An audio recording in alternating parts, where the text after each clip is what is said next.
Muscle after 60. Why strength is the new longevity insurance. The quiet risk no one talks about. Most people fear heart disease. They fear cancer. They fear dementia. But the most common pathway into dependency after 60 isn't sudden illness. It's gradual weakness. It's the slow loss of muscle that makes standing from a chair harder, climbing stairs slower, carrying groceries uncomfortable, recovering from illness more difficult. And this decline happens quietly. After age 30, adults lose approximately 3 to 8% of muscle mass per decade. After 60, that rate accelerates significantly. This condition has a name, sarcopenia. And sarcopenia is strongly associated with increased mortality, higher hospitalization rates, falls and fractures, loss of independence. Muscle is not cosmetic tissue. It is a survival organ.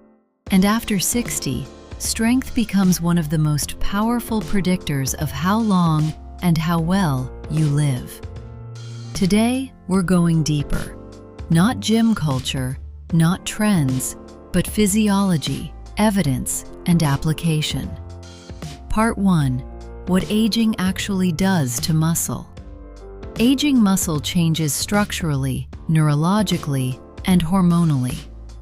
1. Loss of fast-twitch fibers.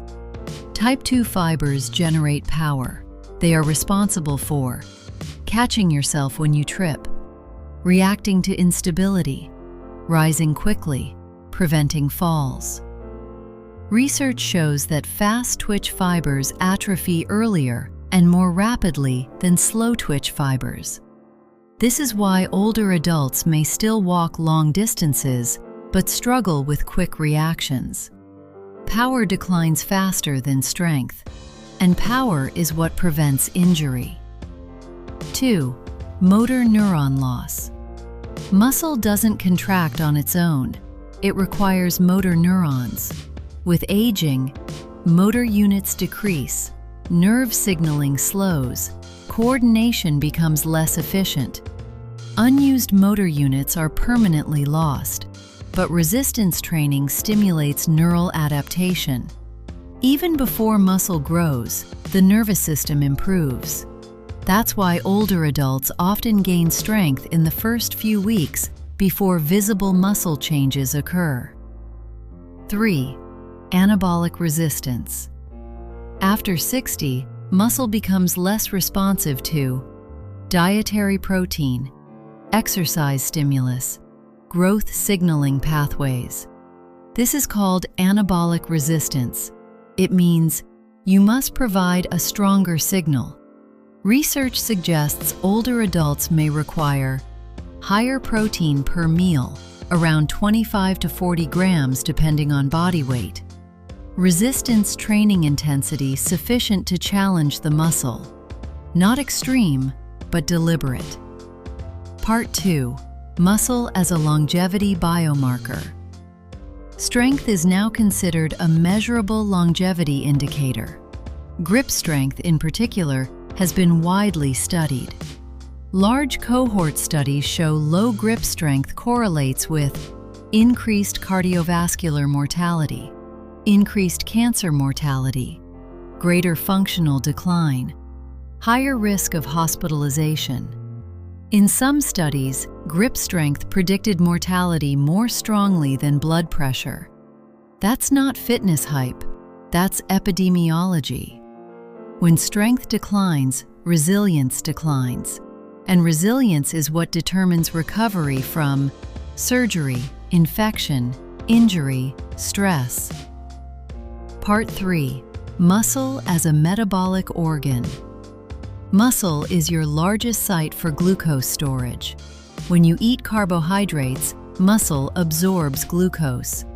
If muscle mass is low, blood sugar stays elevated longer. Insulin resistance increases. Visceral fat accumulates. Resistance training improves GLUT4 transporter activity, insulin sensitivity, glycemic control. Studies show resistance training reduces HbA1c in older adults with type 2 diabetes. Muscle also releases myokines during contraction. These signaling molecules reduce systemic inflammation, improve immune function, support metabolic flexibility. After 60, inflammation tends to increase, a phenomenon called inflammaging. Muscle contraction is anti-inflammatory. Inactivity accelerates chronic inflammation. Part 4. Strength and brain protection. Resistance training influences the brain in measurable ways. It increases brain-derived neurotrophic factor, BDNF, insulin-like growth factor 1, IGF-1, cerebral blood flow. Randomized controlled trials show older adults who train with resistance improve executive function, memory, processing speed. There is growing evidence that strength training may slow cognitive decline progression. Why? Because metabolic dysfunction and inflammation contribute to neurodegeneration, and muscle regulates both. Strong body, more stable brain environment. Part 5. Bone density and mechanical loading. Walking is healthy, but walking alone does not significantly increase bone density. Bone responds to load, particularly progressive resistance, impact, multi-directional force. Osteocytes sense strain. When strain exceeds a threshold, bone remodeling occurs. Without sufficient load, bone mineral density decreases. Fracture risk increases. Strength training stimulates hip density improvements, spine density maintenance, improved bone architecture. After menopause, bone loss accelerates. Load becomes non-negotiable. Part 6. Muscle and fall risk. Falls are the leading cause of injury-related death in adults over 65. Key predictors of falls: weak quadriceps, weak glutes, reduced ankle strength, poor reactive power.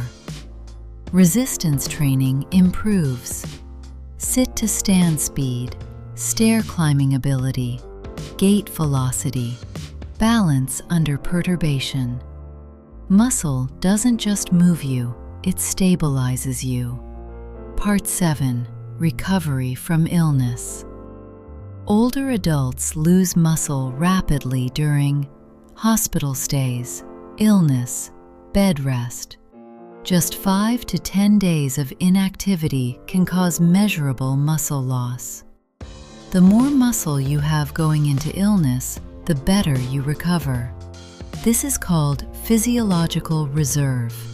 Strength builds reserve. Reserve protects survival. Part 8. Hormones and aging. Testosterone, estrogen, and growth hormone decline with age. Muscle mass also influences hormonal environment. Resistance training increases growth hormone pulses.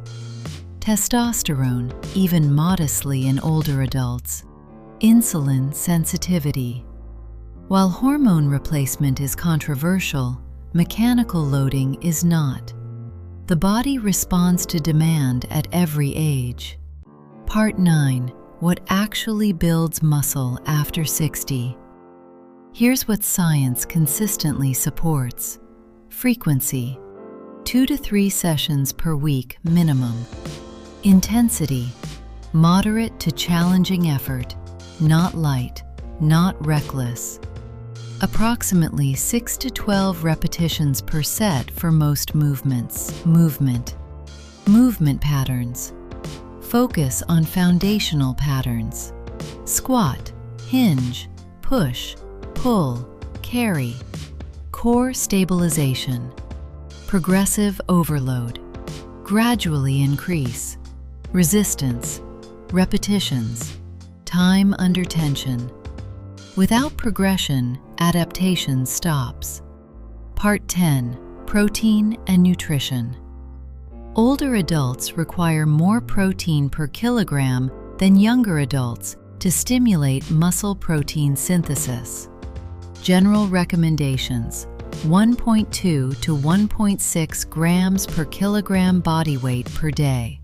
Protein distribution matters. Aim for 25 to 40 grams per meal to overcome anabolic resistance. Leucine-rich sources are particularly effective. Hydration and micronutrients, vitamin D especially, also support muscle and bone health. Part 11. The minimum effective dose. You do not need 5 days per week, 90-minute sessions, complicated machines. You need consistency. Even 30 to 45 minutes, 3 times weekly, can significantly improve strength, bone density, balance, insulin sensitivity. The research is remarkably consistent on this. Part 12. Psychological impact. Strength training changes identity. It shifts someone from "I'm getting old" to "I'm capable." Confidence reduces fear of movement. Reduced fear increases activity. Increased activity protects health. Strength compounds beyond muscle. Part 13. It is never too late. Studies show adults in their 80s and 90s can increase strength significantly with resistance training. Muscle plasticity remains. The nervous system adapts. Bone responds. The body listens. The only real variable is stimulus. Strength as infrastructure. Muscle is not vanity. It is metabolic protection. It is fall prevention. It is cognitive support. It is recovery reserve. It is independence insurance. After 60, muscle becomes infrastructure. And like any infrastructure, it doesn't maintain itself. It responds to demand. But here's the important question.